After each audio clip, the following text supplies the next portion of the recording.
7 दिन तक मल्लों ने नृत्य गीत खाद्य माला तथा सुगंधियों द्वारा उनके प्रति आदर सत्कार तथा गौरव प्रदर्शित किया और उनकी पूजा की। अब मगध नरेश अजातशत्रु ने समाचार सुना कि कुशीनारा में तथागत का महापरिनिर्वाण को प्राप्त हो गए हैं, इसलिए उसने मल्लों के पास अपना दूत भेज दिया ताकि वे उसे कृपया अवशेषों में से एक हिस्सा दे दें। इसी प्रकार वैशाली के लिच्छियों ने भी दूत भेजा, कपिलवस्तु के शाक्यों ने भी दूत भेजा, अहकप के बल्लियों ने भी दूत भेजा, रामग्राम के कोलियों ने भी दूत भेजा तथा पावा के मल्लों ने दूत भेजा। अस्थियों का एक हिस्सा मांगने वालों में बेट द्वीप का एक ब्राह्मण भी था। जब कुशीनारा के मल्लों ने इतनी मांगों की बात सुनी तो वे बोले, हमारी सीमा में तथागत का परिनिर्वाण हुआ है, हम किसी को भी हिस्सा न देंगे, इस पर केवल हमारा अधिकार है। परिस्थिति को बिगड़ते देखकर द्रोण नाम के एक ब्राह्मण ने मध्यस्थता की, बोले, मेरे 2 शब्द सुन लें। द्रोण बोला, तथागत ने शांति और सहनशीलता की शिक्षा दी है। यह उचित नहीं कि उन्हीं तथागत की अस्थियों के लिए जो प्राणियों में सर्वश्रेष्ठ थे झगड़ा हो, कलह हो, लड़ाई हो। हम सब सहमत होकर अस्थियों को 8 बराबर हिस्सों में बांटें और हर जनपद में उन पर स्तूप बनाए जाएं ताकि हर जनपद में उनकी पूजा हो सके। कुशीनारा के मल्ल सहमत हो गए, बोले, अच्छा तो ब्राह्मण तू ही सही 8 बराबर हिस्सों में बांट दे। बहुत अच्छा कहकर द्रोण ने स्वीकार किया। उसने तथागत के अवशेषों को बराबर 8 हिस्सों में बांट दिए। बंटवारे कर चुकने के बाद उसने कहा कि मुझे यह बर्तन मिल जाए तो मैं इस पर एक स्तूप बनाऊंगा। सबने मिलकर ब्राह्मण को वह अस्थियों का कलश देना स्वीकार किया।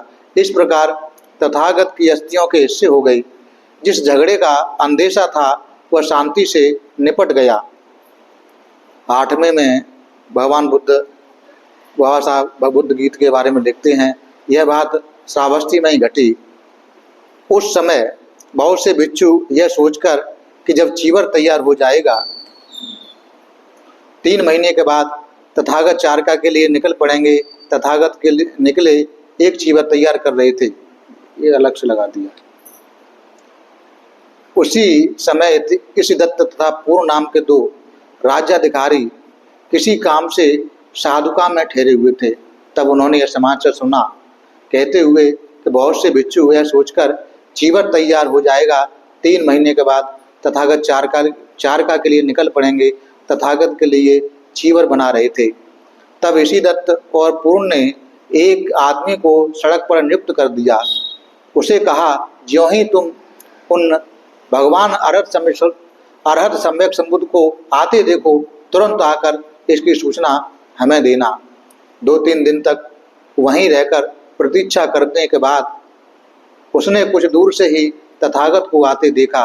वह दौड़ा दौड़ा इसी दत्त तथा पूर्ण राज्याधिकारियों के पास गया और सूचना दी, भगवान अरहत सम्यक संबुद्ध चले आ रहे हैं, अब आपको जो अच्छा हो वो करें। तब इसी दत्त और पूर्ण दोनों राज्य अधिकारी तथागत की ओर आगे बढ़े। पास पहुंचकर उन्होंने तथागत को अभिवादन किया और तथागत के पीछे हो लिए।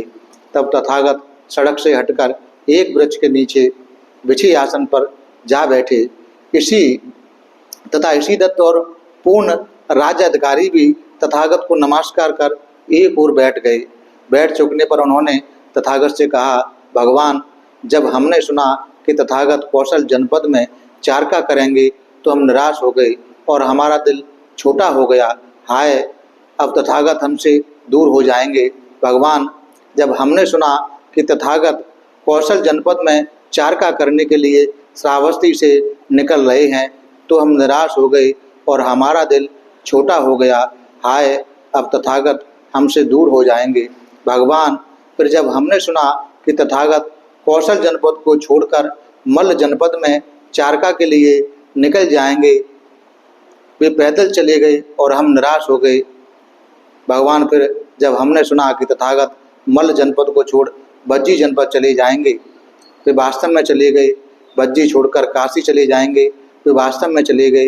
वे काशी से के लोगों को छोड़कर मगध में चारका करने चले जाएंगे, वास्तव में वो चले गए। हम निराश हो गए और हमारा दिल छोटा हो गया। हाय, तथागत हमसे दूर हो गए। लेकिन भगवान जब हमने सुना कि तथागत मगध छोड़कर काशी पधारेंगे तो हम बड़े प्रसन्न हुए और हमारा दिल बल्लियों सा उछलने लगा। अब तथागत हमारे नज़दीक आ रहे हैं। और जब हमने सुना वे काशी आ गए तो हम बड़े प्रसन्न हुए। उन्होंने तथागत के काशी और बज्जी से मल्लों के जनपद में, मल्लों के जनपद से कौशलों के जनपद में आने का इसी प्रकार वर्णन किया। लेकिन भगवान जब हमने सुना कि तथागत कौशल जनपद से भी श्रावस्ती को चारका करने के लिए चले जा रहे हैं तो हम बड़े प्रसन्न हुए और हमारा दिल बल्लियों से उछलने लगा। तथागत अब हमारे बहुत समीप आ गए हैं। तब हमने सुना तथागत श्रावस्ती के अनाथ पिंडक के जेतवनाराम विहार में ठहरे हुए हैं। हमें असीम प्रसन्नता हुई, हमें आकर आह्लादित किया। तथागत हमारे समीप हैं। ये बाबा साहब ने यहाँ जोड़ दिया बुद्ध भक्ति का, उनका कलह के बाद में बाबा साहब ने यह अलग से जोड़ दिया। अब 7वां कांड समाप्त होकर 8म कांड बाबा साहब लिखते हैं। 8म कांड में 3 भाग हैं। महामानव सिद्धार्थ गौतम के बारे में अपने दर्शन लिखते हैं। पहला दर्शन है, उसमें लिखते हैं उनका व्यक्तित्व, दूसरे में उनकी मानवता, तीसरे में उनको क्या पसंद था क्या नहीं। यहाँ बाबा साहब अपने शब्दों में, अपने प्रज्ञा से भगवान बुद्ध के व्यक्तित्व के बारे में, उनकी मानवता के बारे में, उनको क्या पसंद था क्या नहीं उसके बारे में यहाँ लिखते हैं। तो पहला भाग है उनका व्यक्तित्व। नंबर 1, उनकी व्यक्तित्व आकृति इत्यादि जितने भी वर्णन मिलते हैं उनसे यही ज्ञात होता है कि तथागत एक सुंदर शरीर वाले थे। वह एक स्वर्ण पर्वत के शिखर के समान थे। उनका कद ऊंचा था, शरीर सुडौल था, आकार प्रकार आकर्षक था। उनकी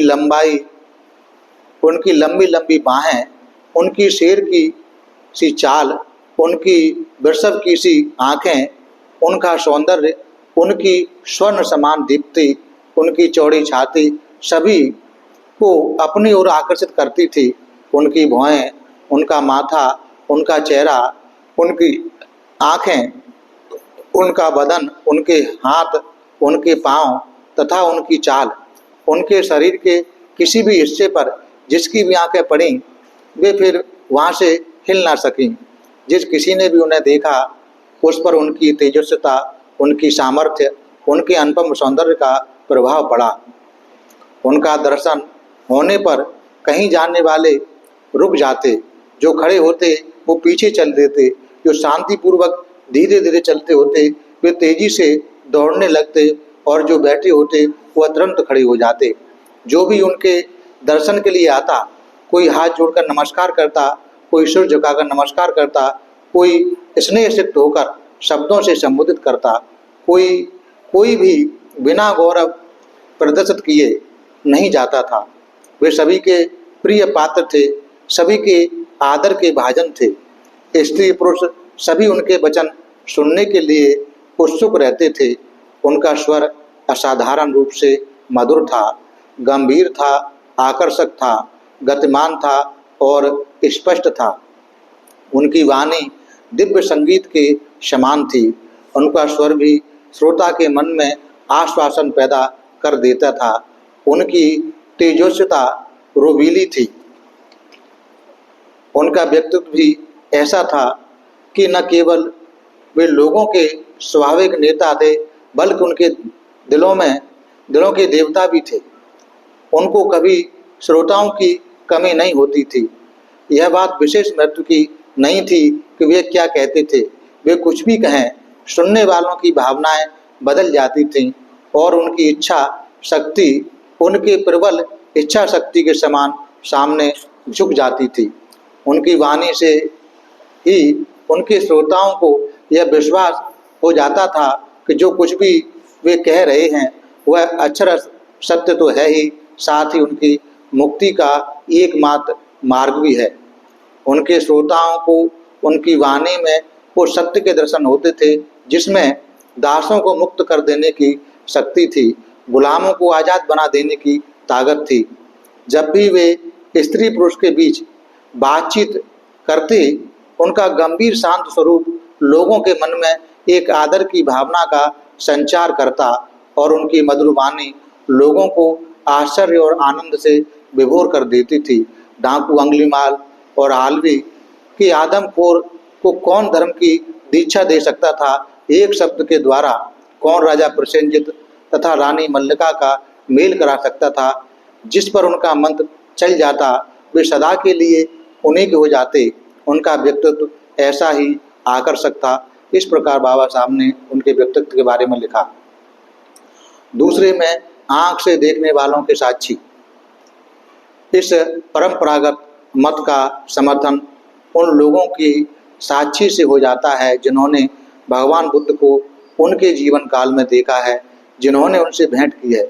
एक ऐसा प्रत्यक्ष साक्षी साल नाम का ब्राह्मण था। भगवान बुद्ध को आमने सामने देखकर उसने उनकी इस प्रकार स्तुति की थी कि जब तथागत के सामने आया तो उस ब्राह्मण ने बैठने तथा कुशल समाचार पूछ लेने के बाद भगवान बुद्ध के शरीर पर 32 महापुरुष लक्षणों के होने न होने की जांच की। 32 महापुरुष लक्षणों के विषय में असंदिग्ध होकर उसका यह संदेह बना रहा यह बुद्ध हैं अथवा नहीं, लेकिन उसने पुराने वृद्ध ब्राह्मणों से, आचार्यों से, प्राचार्यों से ये सुन रखा था जो अर्हत होते हैं, सम्यक संबुद्ध होते हैं, वे अपनी स्तुति सुनने पर अपने आप को प्रकट करते हैं। इसलिए उसने निम्नलिखित शब्दों से तथागत की स्तुति करने की ठानी। भगवान आपका शरीर अंग संपूर्ण है, श्रेष्ठ है, समृद्ध है, आकर्षक है, स्वर्ण वर्ण है, दांतों से स्वर्ण रश्मियां निकलती हैं, अंग अंग सशक्त है, पूरे 32 महापुरुष लक्षणों से युक्त है, स्पष्ट दृष्टि, सुंदर, ऊंचे और सीधे हैं। आप अपने अनुयायियों में सूर्य समान प्रज्वलित हैं। आप ऐसे प्रकाश युक्त, ऐसे स्वर्ण वर्ण, अपने तारुण्य को आप अनागारिक श्रीमन बनकर क्यों व्यर्थ गमा रहे हैं? आपको चक्रवर्ती नरेश बनना चाहिए और समुद्र पर्यंत आपका राज्य होना चाहिए। अभिमानी राजाओं को आपके सम्मुख नतमस्तक होना चाहिए और आपको समस्त जगत का चक्रवर्ती राजा होना चाहिए। आनंद स्तवीर के अनुसार तथागत का शरीर इतना अधिक स्वच्छ और ज्योतित था कि उनके बदन पर किसी स्वर्णिम वस्त्र का जोड़ा रखा जाता तो उसकी ज्योति शरीर की ज्योति के सामने मिलान पड़ जाती। तब इसमें क्या आश्चर्य है कि तथागत के विरोधी तथागत को एक जादूगर समझते थे। तीसरे में उनके नेतृत्व की क्षमता के बारे में बाबा साहब लिखते हैं कि भिक्षु संघ का कोई वैधानिक अध्यक्ष याद नहीं था। तथागत को संघ पर कोई अधिकार नहीं था। भिक्षु संघ एक स्वायत्तपूर्ण संस्था थी, तो भी संघ और उसके सदस्यों पर तथागत को क्या अधिकार था, इस विषय में हमारे पास तथागत के समकालीन 2 जनों का वक्तव्य उपलब्ध है। एक बार तथागत राजगृह के वेणुवन में विहार कर रहे थे। एक दिन तथागत राजगृह में भिक्षाटन के लिए चले, किंतु अभी कुछ जल्दी है ऐसा समझकर वह परिवाजक राम में शकुलदाई के पास चले गए।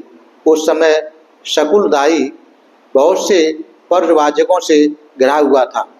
वे हैं अथवा नहीं हैं कि तात्विक चर्चा करके बड़ा हल्ला मचा रहे हैं। कुछ दूर से ही जब शकुलदाई ने तथागत को आते देखा तो उसने अपने साथियों से कहा, चुप रहो, हल्ला मत करो, श्रवण गौतम आ रहे हैं, उन्हें हल्ला प्रिय नहीं है। इस प्रकार वे चुप हो गए। तब तक तथागत आ पहुँचे। शकुलदाई ने कहा कि भगवान आपसे यहाँ पधारने की प्रार्थना है, आपका सच्चे हृदय से स्वागत है। चिरकाल से आपका इधर आगमन नहीं हुआ, आपके लिए आसन सुसज्जित है, कृपया आसन ग्रहण करें। तथागत ने आसन ग्रहण किया और पूछा, क्या बातचीत चल रही थी। शकुलदाई बोला, किसे जाने दें, कोई महत्वपूर्ण बात नहीं, यह कभी भी जान ले सकते हैं।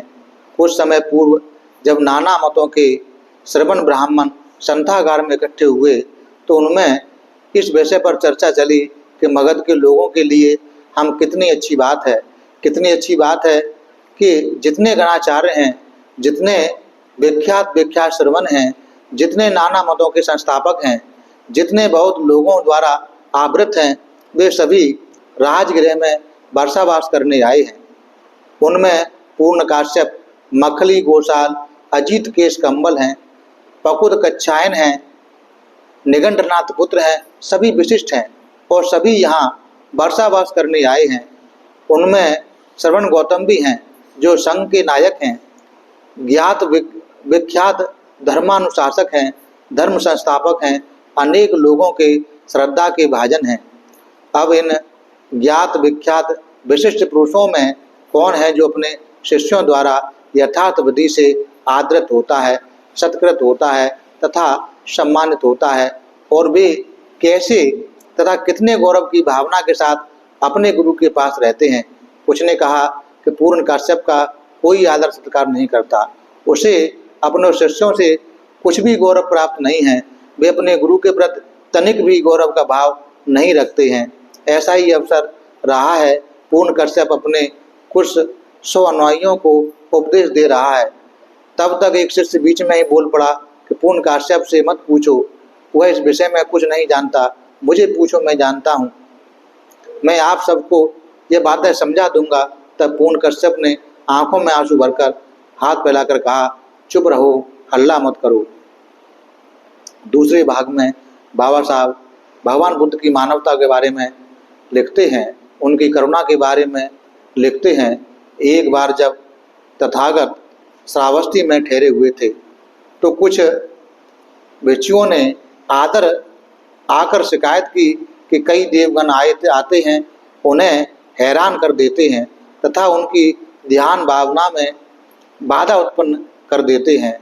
उनकी कष्ट कथा सुनी तो भगवान ने उन्हें निम्नलिखित उपदेश दिया। जो परमात्मा के विषय में कुशल हैं, जो शांति पद को प्राप्त करना चाहते हैं, उसे इस प्रकार बरतना चाहिए, उसे समर्थ होना चाहिए, उसे रुजु और सुरुजु होना चाहिए, उसे सुवच होना चाहिए, उसे मृदु तथा विनम्र होना चाहिए, उसे संतोषी होना चाहिए, उसकी आवश्यकताएं अधिक नहीं होनी चाहिए, उस पर बहुत जिम्मेदारियां नहीं होनी चाहिए, उसकी जीविका हल्की होनी चाहिए, उसे संयत इंद्रिय होना चाहिए, उसे ज्ञानी होना चाहिए, उसे अपग्रह होना चाहिए, उसे ग्रस्त जनों में आसक्त नहीं होना चाहिए, उसे कोई भी छोटी से छोटी ऐसी गलती नहीं करनी चाहिए जो विद्वान जो लोग ज्ञानवान लोग उसे दोष दे सकें।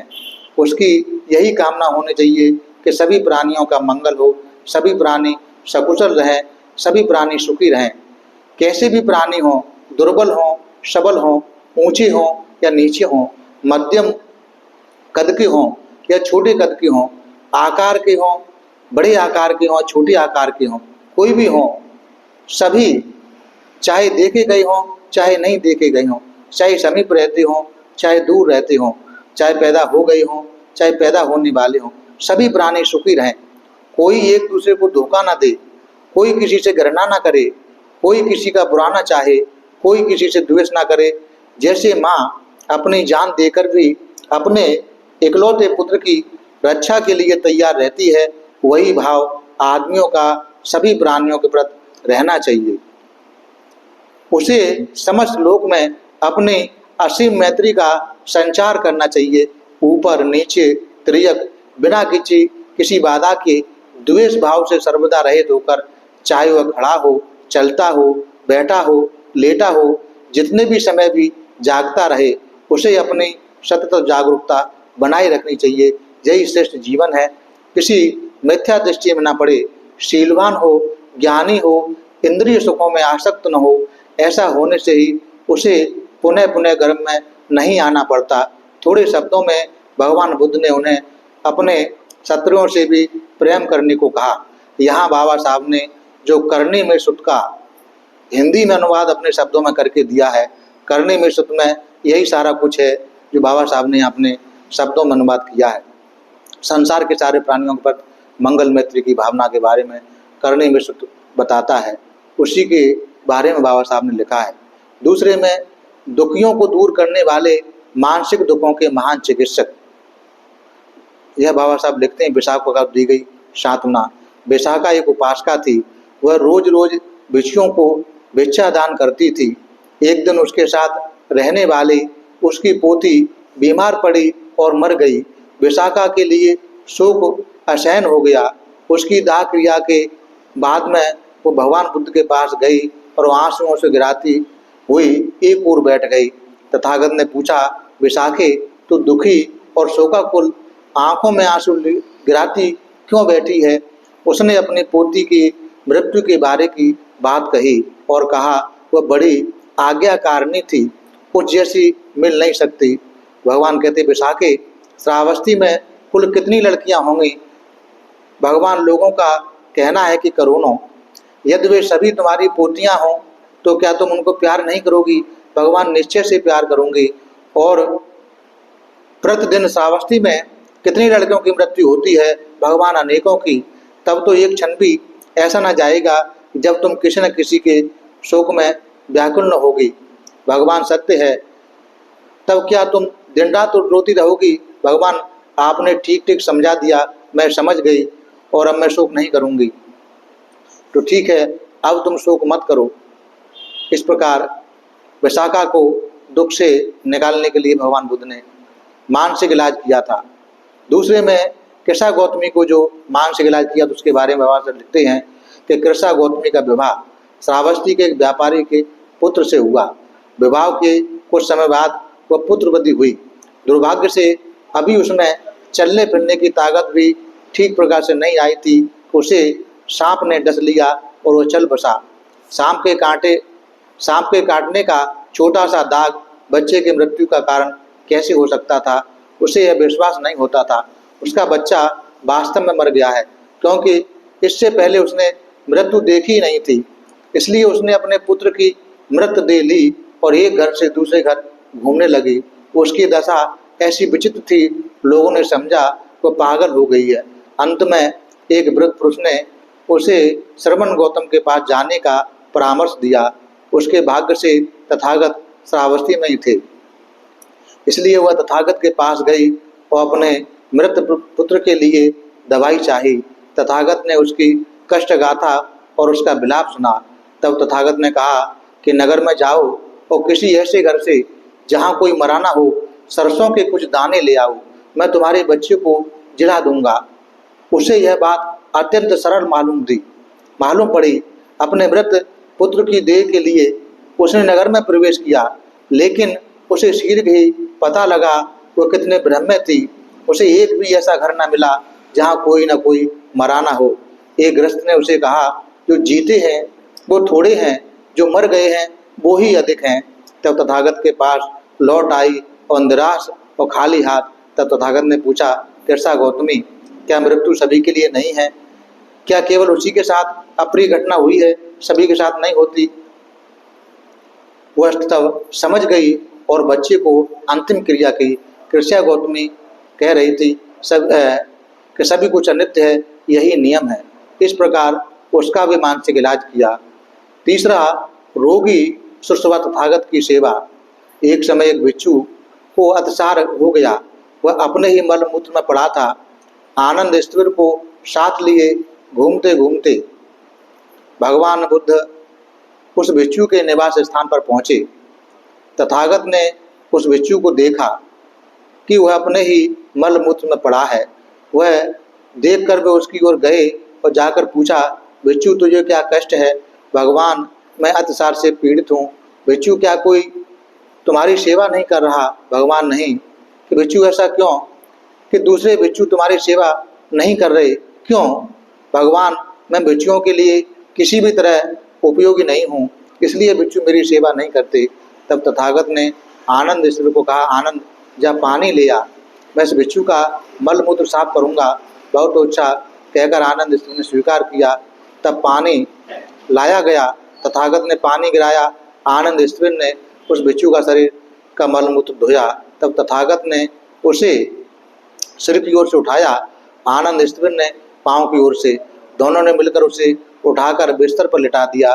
तब तथागत ने इस अवसर पर सभी भिक्षुओं को इकट्ठा किया, उनसे पूछा, भिक्षुओं, अमुक आवास में कोई भिक्षु बीमार है? भगवान है। उस भिक्षु को क्या कष्ट है? भगवान, उस भिक्षु को अतिसार का रोग है, लेकिन भिक्षुओं, क्या कोई भी उसकी देखभाल नहीं कर रहा? भगवान, नहीं। क्यों नहीं? भिक्षु की देखभाल क्यों नहीं करते? भगवान, वह भिक्षु भिक्षुओं को किसी काम नहीं आता, इसलिए उसकी भिक्षु की देखभाल नहीं करते। भिक्षुओं, तुम्हारी देखभाल करने वाले तुम्हारे माता पिता नहीं हैं। यदि तुम आपस में एक दूसरे की सेवा नहीं करोगे तो कौन करेगा? भिक्षुओं, जो रोगी की सेवा करता है वह मेरी सेवा करता है। यह उपाध्याय हो, उसे यदि उपाध्याय हो तो उसे जीवन भर रोगी भिक्षु की सेवा करनी चाहिए और उसके स्वास्थ्य लाभ तक प्रतीक्षा करनी चाहिए। यदि आचार्य हो तो यदि नैवासिक भिक्षु हो, यदि शिष्य हो, यदि साथ रहने वाला हो, यदि गुरु भाई हो, हर किसी को दूसरे के स्वास्थ्य लाभ तक उसकी देखभाल करनी चाहिए। यदि कोई रोगी की देखभाल नहीं करता तो यह उसका दोष माना जाएगा। एक दूसरी घटना के बारे में बाबा साहब लिखते हैं कि एक बार भगवान बुद्ध राजगृह के महावन में कलंदक निपात में ठहरे हुए थे। उस समय स्थिर बकली एक कुमार के छाए हुए स्थान पर पड़े थे, ऋण थे, पीड़ित थे, भयंकर बीमारी से ग्रस्त थे। तब स्थिर बकली ने अपने उपस्थापकों को बुलाया और कहा कि मित्रों, यहाँ आओ, तथागत के पास जाओ, मेरा नाम लेकर उनके चरणों की वंदना करो और कहो कि भगवान बकली ऋण है, पीड़ित है, भयंकर बीमारी से ग्रस्त है, वह तथागत के चरणों की वंदना करता है। और तुम यह भी कहना कि भगवान, यह अच्छा होगा यदि आप बकली पर दया करके उसे देख आने की कृपा करेंगे। भगवान बुद्ध ने मौन रहकर स्वीकार कर लिया। उसके बाद तथागत चीवर पहनकर, पात्र ग्रहण करके, चीवर लेकर स्थिर बकली को देखने के लिए चल पड़े। स्थिर बकली ने तथागत को दूर से आते देखा। उन्हें देखकर बकली बिस्तर पर ही हिलने डोलने लगा। तब तथागत ने बकली स्थिर को कहा, बकली, हिल डोल मत, आसन सज्जित है, मैं इस पर बैठूंगा। वे बिछी आसन पर विराजमान हुए। बैठकर तथागत ने बकली स्थिर से कहा, बकली, मैं समझता हूँ तुम अपने कष्ट को सहन कर रहे हो। मैं समझता हूँ तुम बड़ी सहनशीलता से काम ले रहे हो। अब क्या तुम्हारी पीड़ा घट रही है या बढ़ तो नहीं रही? इसे घटने के लक्षण हैं या बढ़ने के तो नहीं हैं? तो बोलता है, भगवान, नहीं, मैं सहन नहीं कर पा रहा हूँ, मैं सहनशीलता से काम नहीं ले पा रहा हूँ, मुझे तेज वेदना हो रही है, कष्ट घट नहीं रहा है, कष्ट के घटने का कोई लक्षण नहीं है, बढ़ ही रहा है। बकली, तेरे मन में किसी प्रकार का कोई संदेह है, कोई अनुताप है? भगवान, मेरे मन में कोई संदेह नहीं है, कोई अनुताप नहीं है। बकली, कोई ऐसी बात तो नहीं जिससे तुम अपने शील की ओर देखकर स्वयं आप अपनी गया करते हो? भगवान, नहीं, कोई ऐसी बात नहीं है, अपने शील की ओर देखकर आप अपनी गौगा करूं। तब भी बकली, तुम्हें कुछ चिंता अवश्य होगी, कोई न कोई अनुताप अवश्य होगा। भगवान, मैं बहुत समय से तथागत के दर्शनों की कामना कर रहा था, लेकिन तथागत के दर्शन आ सकने की मेरी ताकत, तथागत के पास जा सकने की मेरे शरीर में ताकत नहीं थी।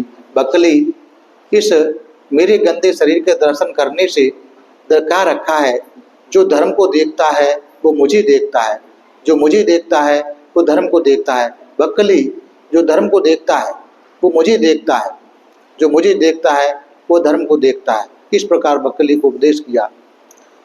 चौथे में लिखते हैं बाबा साहब, चौथी घटना कि ऐसा मैंने सुना, एक समय भगवान बुद्ध भग्गी जनपद में मृगदाय में बेशकुला वन में सुसंबार गिरी पर विराजमान थे। तब गृहपति नकुल पिता आया और तथागत को अभिवादन कर एक ओर बैठ गया। वहाँ बैठकर गृहपति नकुल पिता ने तथागत से निवेदन किया कि भगवान, जरा जीर्ण वह प्राप्त हूँ, जीवन की घड़ियाँ गिन रहा हूँ, बीमार रहता हूँ, हर घड़ी कष्ट में रहता हूँ और भगवान मुझे बड़ी मुश्किल से बुद्ध तथा संघ का दर्शन करना मिलता है। भगवान कृपया मुझे सांत्वना के ऐसे दो शब्द कहें जो मेरे आनंद में वृद्धि करने वाले हों तथा चिरकाल तक मेरे हित और सुख के लिए हों। यह ठीक है गृहपति, तुम्हारा शरीर दुर्बल है, कष्टों से भरा हुआ है। इस तरह की शारीरिक अवस्था होने पर स्वास्थ्य की आशा नहीं की जा सकती, लेकिन तब भी गृहपति, तुम्हें ऐसी भावना करनी चाहिए कि यद्यपि मेरा शरीर रोगी है, मैं मन से निरोग रहूँगा। गृहपति, तुम्हें ऐसा अभ्यास करना चाहिए। नकुल गृहपति ने बड़े प्रसन्न मन से तथागत के वचन सुने, फिर अपने स्थान से उठकर तथागत को अभिवादन किया और प्रतिदक्षिणा कर चला गया। 5वें में बाबा साहब एक घटना और लिखते हैं कि एक बार तथागत शाक्यों के जनपद में अंजीरों के उद्यान में ठहरे हुए थे। उस समय बहुत से भिक्षु तथागत के लिए चीवर बनाने में लगे थे। उनका कहना था, चीवर तैयार हो जाने पर, 3 महीने समाप्त हो जाने पर तथागत चारका के लिए निकल पड़ेंगे। तब महानाम शाक्य ने सुना कि बहुत से भिक्षु तथागत के लिए चीवर बना रहे हैं और उनका कहना है।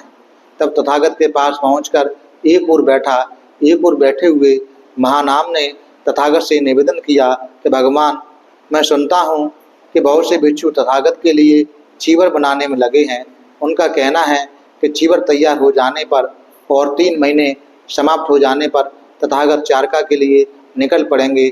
अब भगवान, हमने आपके श्री मुख से यह कभी नहीं सुना कि एक समझदार गृहस्थ अपने साथी रोगी, पीड़ित, दुखी गृहस्थ को किस प्रकार सांत्वना दे सकता है, क्या कहकर उसका मन प्रसन्न कर सकता है।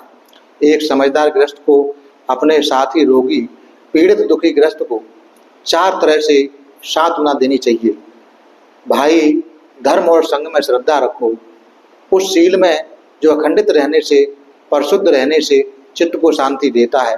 महानाम एक समझदार गृहस्थ को दूसरे रोगी, पीड़ित, दुखी गृहस्थ को इस प्रकार सांत्वना दे चुके तो उससे आगे उसे इस प्रकार बोलना चाहिए कि मान लो यह मरणासन्न रोगी अपने माता पिता को देखने के लिए व्याकुल है। उसे कहना चाहिए कि मित्र, चाहे तुम अपने माता पिता को देखने के लिए व्याकुल हो, चाहे व्याकुल ना हो, तुम्हारा मरण समीप है, इसलिए अच्छा होगा तुम अपने माता पिता से मिलने की इच्छा छोड़ दो।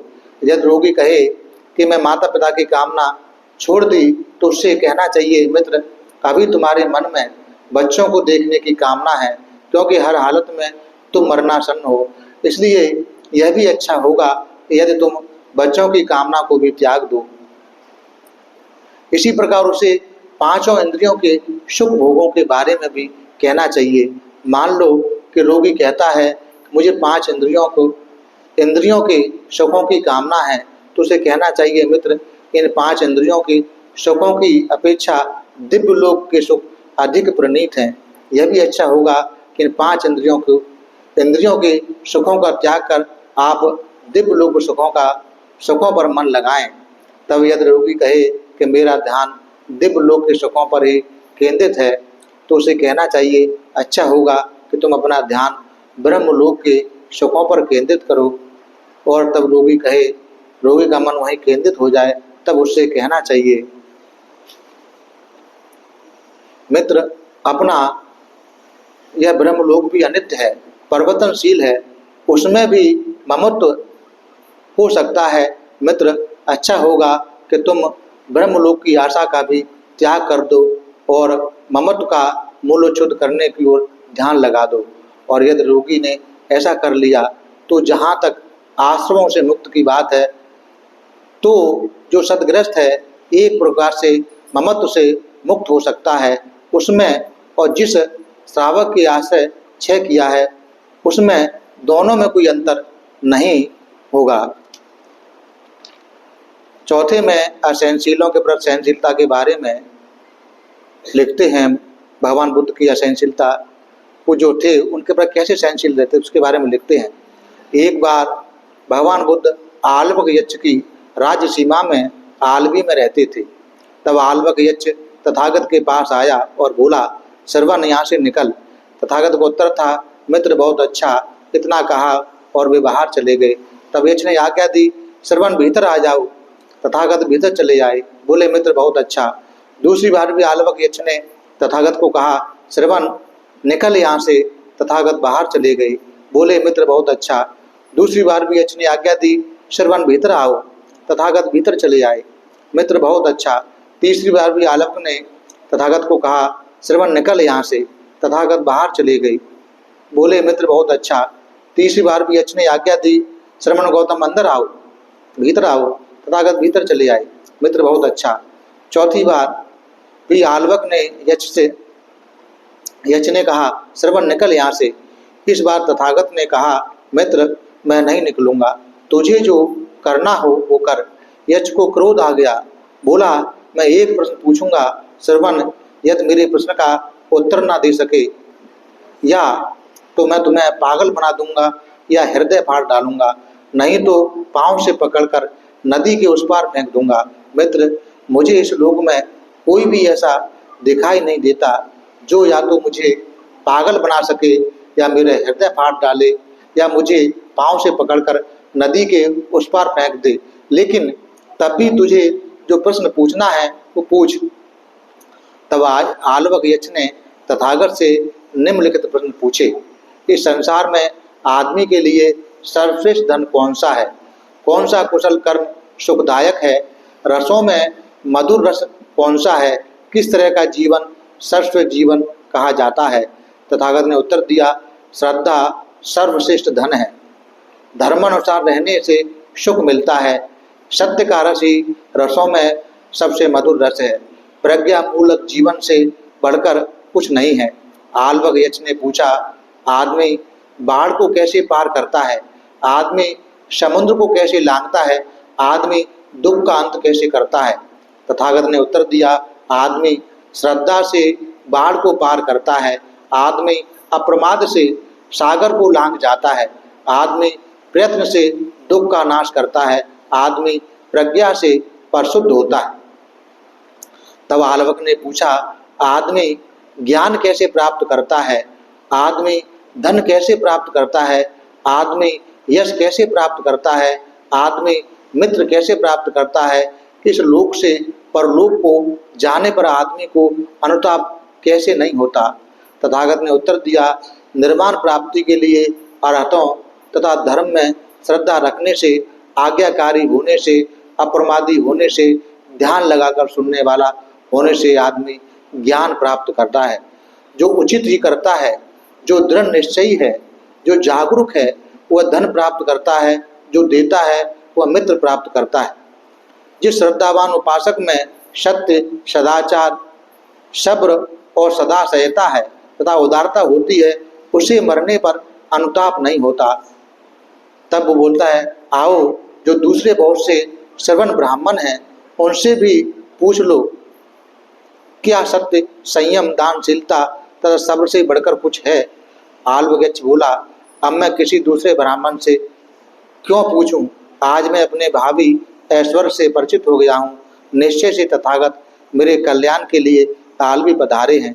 मैं जानता हूँ कि किन्हें दान देने से अधिक फल मिलता है। मैं आज से तथागत तथा उनके धर्म को नमस्कार करता हूँ। एक गांव से दूसरे गांव, एक नगर से दूसरे गांव, दूसरे नगर विचरूंगा और धर्म प्रचार करूंगा। इस प्रकार आलवक भगवान बुद्ध का भिक्षु बन गया। पांचवें में समानता तथा समान व्यवहार के बारे के समर्थक के बारे में लिखते हैं। तथागत के जितने भी नियम भिक्षु संघ के लिए बनाए गए, स्वेच्छा से उन सभी नियमों को उन्होंने अपने ऊपर भी लागू किया। इसलिए वे ही संघ के मूल हैं या वे ही संघ के नायक हैं। उन्होंने अपने लिए कभी किसी नियम में भी अपवाद नहीं चाहा। यदि वे चाहते तो उस असीम आदर और प्रेम की भावना के कारण जो संघ के सदस्यों के मन में उनके लिए थे, वे तथागत को बड़ी प्रसन्नता से उन नियमों से मुक्त करते। भिक्षु एक ही बार भोजन ग्रहण कर सकते हैं। वह नियम अन्य सभी भिक्षुओं के साथ स्वयं तथागत ने भी स्वीकार किया। भिक्षु के पास कोई निजी संपत्ति नहीं रहनी चाहिए, यह नियम अन्य भिक्षुओं के साथ स्वयं तथागत ने भी स्वीकार किया। भिक्षु के पास केवल 3 चीवर होने चाहिए, यह नियम भी सभी भिक्षुओं के साथ साथ तथागत ने भी स्वीकार किया। एक बार जब भगवान बुद्ध शाक्य जनपद के कपिलवस्तु नगर में निगुरोताराम में रहते थे, तो भगवान बुद्ध की मौसी प्रजापति गौतमी अपने हाथ का बना हुआ दुस्सा जोड़ा लाई। तथागत से उसे स्वीकार करने की प्रार्थना की। तथागत ने उत्तर दिया, प्रजापति इसे संघ को दो। दूसरी बार भी, तीसरी बार भी प्रजापति ने अपनी प्रार्थना दोहराई। हर बार तथागत ने उत्तर दिया, संघ को दो। तब आनंद ने आग्रह किया, भगवान प्रजापति गौतमी आपकी मौसी है, प्रजापति गौतमी ने आपको दूध पिलाया है, आप उनका दिया हुआ दुस्सा स्वीकार कर लें। लेकिन तथागत ने यही आग्रह किया कि दुस्सा जोड़ा सबको दिया जाए। आरंभ में भिक्षु संघ का यही नियम था कि कूड़ों की ढेरियों पर पड़े मिले चीथड़ों से ही भिक्षु संघ में वस्त्र बनाई जाए। यह नियम इसीलिए बना था कि जिसमें धनी वर्ण के लोग भी संघ में आकर न भर जाएं। लेकिन एक बार जीवक तथागत को नए वस्त्र का बना चीवर देने में सफल हो गया, तब तथागत ने यह चीवर स्वीकार किया। उन्होंने उसी समय सभी भिक्षुओं के लिए चित्रों से बने चीवर के पहनने का नियम ढीला कर दिया। इस प्रकार नए चीवरों को ग्रहण करने की तथागत ने नियम बदल दिया। इस प्रकार बाबा साहब ने ये दूसरे भाग में लिखा। तीसरे भाग में उन्हें क्या नापसंद था और क्या पसंद, उसके बारे में चर्चा हो गई। आज आप सभी लोगों ने सुबह ध्यान किया, शील ग्रहण किया, पूजा वंदना ली, पुण्य अर्जित किया, धम्म और सूत्र श्रवण किया, शाम को भी शील ग्रहण किया, पूजा वंदना ली, धम्म श्रवण किया। ये सभी पुण्य के बढ़ाने वाले कार्य हैं। और जो भी हम लोगों ने पुण्य अर्जित किए हैं, ये सभी पुण्य हम सबसे पहले सभी देवताओं को अनुमोदन करते हैं। इस पुण्य के बल से सभी देवताओं का श्रद्धा, शील, श्रुत, त्याग, प्रज्ञा आगे बढ़ जाए। सभी देवता हम सबको धार्मिक सुरक्षा प्रदान करें। सभी देवताओं को उत्तम चार्यार्थ साक्षात्कार करने का पुण्य मिल जाए। उसके बाद सारे पुण्य हम लोग अपने आचार्य, उपाध्याय और वरिष्ठ बनते गणों को अनुमोदन करते हैं तथा सभी बनते गणों को अनुमोदन करते हैं। इस पुण्य के बल से वो सभी लोग सुखी हों, सभी का कल्याण सदे, उन सभी लोगों को उत्तम चार्यार्थ साक्षात्कार करने का पुण्य मिल जाए। उसके बाद ये सारे पुण्य हम लोग संसार के सारे प्राणियों को अनुमोदन करते हैं। संसार के सारे प्राणी सुखी हों, सभी का कल्याण सदे, संसार के सारे प्राणियों को सत्य धर्म का मार्ग मिले, सत्य धर्म के मार्ग पर चलकर कर्म फल से मुक्त होकर निर्वाण गति को प्राप्त हो, ऐसी कामना करते हैं। उसके बाद ये सारे पुण्य हम यहाँ आए हुए सभी लोगों को अनुमोदन करते हैं। इस पुण्य के बल से इन सभी लोगों की सारे प्रकार की आपत्ति विपत्ति, सारे प्रकार की विघ्न बाधा दूर हो। इन सभी लोगों को उत्तम चार्यार्थ साक्षात्कार करने का पुण्य मिल जाए। उसके बाद ये सारे पुण्य हम लोग श्रद्धावान उपासक उपासिकाओं को अनुमोदन करते हैं, जो हम लोगों को भोजन, चीवर, कुटिया, दवा तथा परिष्कार आदि से सेवा करते हैं। इस पुण्य के अनुभव से उन सभी लोगों को सारे प्रकार की आपत्ति विपत्ति, सारे प्रकार की विघ्नमाला से मुक्त हों। उन सभी लोगों के व्यापार धंधे आगे बढ़ें, धन संपत्ति की वृद्धि हो। त्रिरत्न के अनुभव से किए हुए पुण्य के बल से उन सभी लोगों को उत्तम चार्यार्थ साक्षात्कार करने का पुण्य मिल जाए। सबका भला हो, सबका मंगल हो, सबका कल्याण हो। भवतु सब मंगलं, भवतु सब मंगलं, भवतु सब मंगलं।